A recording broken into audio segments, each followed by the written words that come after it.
Welcome back to the Something in the Wilderness podcast. Today, we'll be breaking down our experience on the New Friends Tour with Andrew McMahon in the Wilderness. And with me, I'm going to have a few special guests. First, I'm going to start off talking to my daughters, A and J. And then a little bit later on, I'm going to bring Andrew Ware back to the fold. And we're going to talk about his experiences in the shows in Nashville and in St. Louis. All right, so first I'm going to talk to my daughters. How are you girls doing tonight? Good. Back in October, you submitted a video on Instagram for Andrew's karaoke contest. What inspired you to do that? I mean, you kind of told us about it, and we really like to sing. So singing is one of our passions, and we thought that would be really cool because we really like Andrew McMahon, and we thought it would be cool to go and sing with him on stage. How about you? Well, he showed us the video clips of other people, and we had about an hour left until the deadline, so I was pretty scared that we wouldn't get it done, but we did. Yeah, and you girls did a great job. Which song did you sing? Cecilia and the Satellite. Of course, one of your favorites. Yeah. It was really difficult because they didn't know, the people who win the karaoke contest, they don't know who's going to win until like the night before the day of, is my understanding. So we were kind of sitting on pins and needles just waiting to hear whether they would get it. So we had our concert tickets, and Jay, you did some preparing, though. You actually practiced, didn't you? Yeah. That sounded pretty good. Did you do any practicing, A? I didn't because I didn't get my tickets till like 2 or 3 days before because I didn't know if I wanted to go because I wear these headphones and I don't really like the sound. Because it's too loud, right? Yeah, Concerts are it's too too loud. loud. Yeah, but you went. Was it too loud for you with the headphones on? No. I forgot because when I went back in... Last November in Chicago? Yeah, last November. I kind of forgot this year how quiet it was in the headphones. Yeah, so it wasn't really too loud. Could you still hear the music, though? Yeah. Oh, that's good. Separately from the karaoke contest, I was fortunate to be offered for a guest list spot on the 92.9 acoustic show here in Columbus. So, unfortunately for me, but fortunately here for Jay, I couldn't go because I had a work obligation. So I said to my wife, hey, our friend Lisa from AM Chalk knew somebody that was giving up their spot on the guest list, probably for a similar reason, I assume. And she asked me, which was very kind of her, but I couldn't go. So I said, well, what if I put my wife's name on the guest list? And then we talked about it as a family. And what did we decide, Jay? We decided that my mom and I would go because I get out of school an hour before A. So you got pretty lucky to be able to go to that. And at the radio acoustic show, it was just a small group of people, right? Yeah, there was like 4 rows of seats, and there was like probably 7 or 8 chairs in each row. So there wasn't many people there, and then there was actually 2 other kids. There's a little girl and a little boy that sat in the front row with their parents. And what did you get to do while you were there? So you went in, you sat down, and what happened? We got to listen to sound check, and he did sound check right there in front of us. And then they were having some problems with the speakers, so we got to kind of see like how Andrew interacted with like the stage people and like how they kind of fixed those problems. So that was kind of cool. Mm-hmm. And then afterwards, we all got in a line because there wasn't very many of us. There was probably less than 30. And we were all in that line, and then we got to go up and like talk to him for about 5 minutes. And then we also got 2 records signed, and we donated one to Dear Jack Foundation. And then we also got a CD signed, and we hung that up on our wall. Yeah, so he actually put your name on the CD, didn't he? Yeah, so he asked me what my name was because I didn't know. I thought he was just asking me what my name was. I didn't know that he was going to like actually put that on because I was going to have him dedicate both to my dad. But he actually dedicated one to me, so I was like, okay, that's cool. But I made sure that he dedicated the other one to my dad so that he would have one too. Yeah, and that was cool with me. I like that. But yeah, you had him sign a record for me, which was really cool. And yeah, like you said, the other one we're going to donate. We're going to use that vinyl to auction off next year for the Dear Jack Foundation and make a little bit of money for them. So did you meet Andrew before the songs he played then or after? Afterwards. Oh, okay, because you didn't even talk about the songs yet. So what songs did he play? So he played Stars, Ohio, Cecilia and the Satellite. And Fire Escape? Oh, yeah, and Fire Escape. He played those 4. And those are 4 songs that you know pretty well. It was also an acoustic show, so it was like a little different. So I tried to sing along to some of the songs, but the vocals were kind of different. Not like the lyrics, but it was more the like notes that he hit and stuff. So he went up higher at the end of most of his lyrics, so it was really cool to see like how he can kind of change his songs depending on what instruments he's playing and like what kind of environment he's in. So that was really cool to see. Yeah, he has to make up for other instruments and other vocalists, his background vocalists, all on his own, doesn't he? Because it's just him. Just with his piano and his voice. Yeah, that's pretty interesting. That's cool. So you've never gotten to do anything like that, have you? See, like a rock star in a room with only 30 people performing his hit songs. Yeah.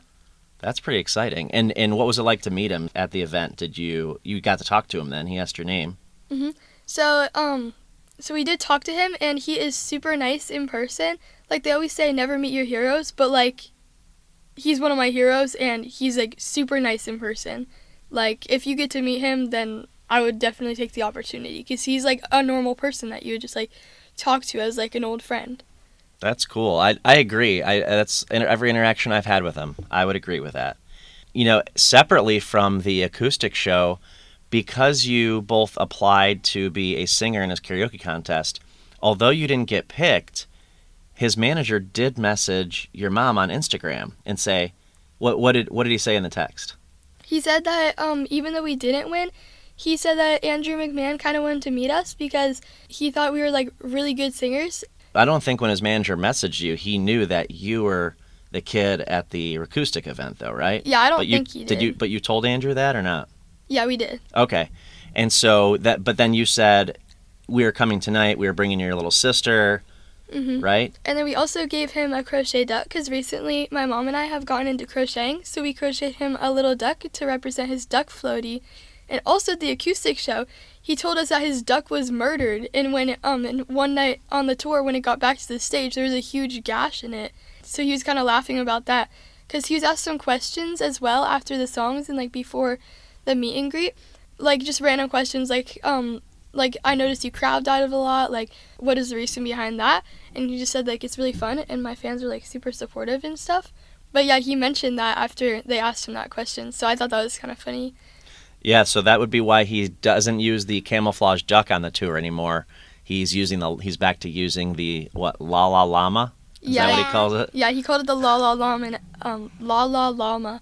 So even though we didn't get to sing with him, we still had a really good time at his concert. So the manager texted your mom through Instagram and said, meet him up at the barricade as Michigander, the opener, was ending, right? Mm-hmm. And so we went and waited at the barricade. His manager came out, and then what did we do? We got to walk on the stage, and everybody thought we were singing that night, but we actually weren't. And then we had to go up these like a spiral staircase? Yeah, a spiral staircase, and it was really small, and I thought I was gonna bump my head, but I forgot how short I was, so... And then we got to the top, and who was up at the top in the hallway? Yeah, there was a really narrow hallway, and Andrew was just talking to Michigander's lead singer. Yeah, Jason. So they were just chilling in the hallway, and we walk up, and he was very excited to meet you girls. And what did you guys talk about? So first we gave him the crochet duck, and he was super happy about that, and he thought that was super cool. And then he was just talking to us like we were old friends, and then he was really excited to see my dad, of course, because they've talked before. So that was really cool. He said to me, oh, you made it, huh? Because he was saying earlier in the day, he was like, where's Steve? And so I said, yeah, I made it. And, he was very kind to me, but you guys did most of the talking, I think. So what did he talk to you guys about? He asked us what our favorite hobbies were, and he told us that he really liked our karaoke clip that we did, and he was really impressed by how young we were and and how good our singing abilities were. So that was really cool. And what did he show you on his phone? Oh yeah, and he was scrolling through his texts with his wife because apparently they are getting a puppy, and there's this huge litter of puppies that they're looking at.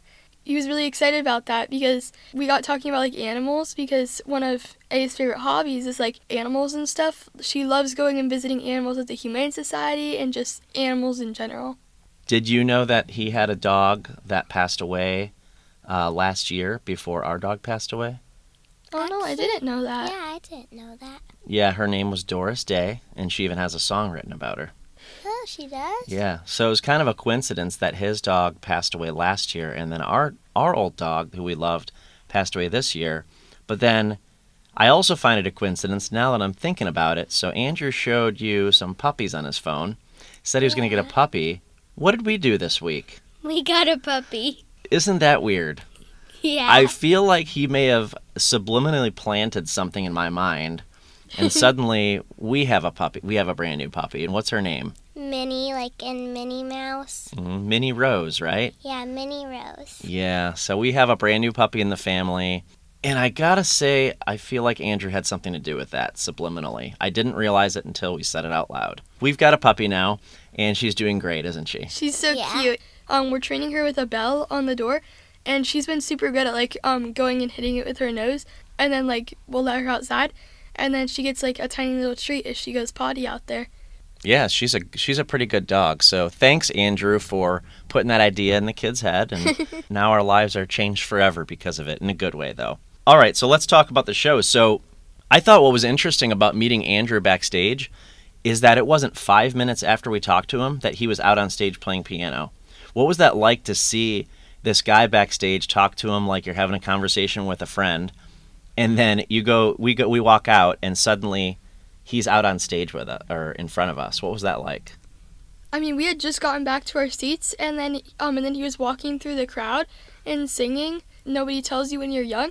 And so I was just like, wait, he was backstage 1 minute ago with us, and we just got to our spots, and he's already singing? Like, that's crazy. Yeah, he must have somehow snuck through the crowd past us or something. Yeah. Well, there was like there's a guy dressed in a bear costume, and I saw him walking through the crowd, and I think Andrew was behind him, like hiding. Oh, okay. That's how they did it. Yeah, because he was in a huge bear costume, so like no one would be able to see if Andrew was behind him. So I'm guessing that's how they did it. Yeah, they were like really stealth about it. I was really surprised when he started walking through the crowd. I was like, whoa, where did that come from? And they had a spotlight on him, and he appeared like probably 10 feet back from us, right? Yeah, he was using like his karaoke box and twisting it or something. Yeah, it looked like a little music box, didn't it? He was he was cranking it, and it was, I guess, making the music. So what'd you think when you saw him walk by in front of us? Because he walked right in front of us, didn't he? Yeah, it was actually really cool because when he walked in front of us, he was like singing, and I've never been like, so that was about like first time really meeting him before the show. Mm-hmm. Actually, yeah, that was my first time meeting him. Yeah, and then he was right in front of us performing, right? And then he walks up to the stage. So what songs in the concert were some of your favorites, and why? What was one favorite of yours? I really liked Cecilia and the Satellite because didn't his guitarist like sing with him sometime? Yeah, I think it was Cecilia and the Satellite that his guitarist sang with him. Mm-hmm.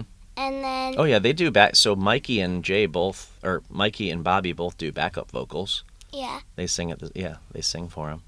So what'd you like about Cecilia and the Satellite? What was cool about that one? Did you know the words? Yeah, I sang along to most of the songs, and it was really cool because I feel like Jay heard the song in acoustic earlier that day, and I got to watch the videos of that, and then later I got to watch like the rock version of it. Yeah, definitely. It was a full band rock version. How about you, Jay? Yeah, for Cecilia and the Satellite, I thought there was a really cool difference in like the two songs. Like I said earlier, there was different, like he hit different notes during the song in acoustic than he normally would when it was like recorded or in concert. Mm-hmm. And one of my other favorites was when he played Ohio, because looking at the set list from some of the other concerts, since he was in Ohio, we were like, yeah, he is definitely going to play that song. And we were really hopeful, but we weren't exactly sure because he hadn't played at any other concert so far. And we were like, I don't know, but that's one of my favorite songs, like absolute favorite songs. I don't know why, but it has a super good beat, also like Ohio. So Right. We got some personal ties to that, don't we? Yeah. So you and your mom, I forgot about that. You and your mom peeked at the set list ahead of time, whereas I don't. Yeah. Right? So he didn't play that at any of the other concerts, so we were like, is he gonna play it? I was really hoping though. And then he played the intro, and I was like, yes! And I started screaming with everyone else, and it was so exciting. Yep, that was a great one. That was one of my favorites, I think. And then, did you both like Fire Escape? Yeah, that's another one of my favorite songs. I think Fire Escape, Cecilia and the Satellite, probably High Dive and Ohio are my top like 4 or 5 songs. I always love Ohio, and I always love High Dive. I love all those songs, but I'll be honest. I think being with you girls and seeing us all singing along together as a family, those songs were even more fun, like Cecilia and Fire Escape and the others too. They were even more fun because we were all singing along because you knew all the words. Yeah, I like how we can kind of bond over Andrew McMahon because we all listen to him and we all really enjoy listening to him. So we all know like some of the words to most of his songs. And so I think it's really cool that we can all enjoy him as a family, and it's like a family thing that we can do. Mm-hmm.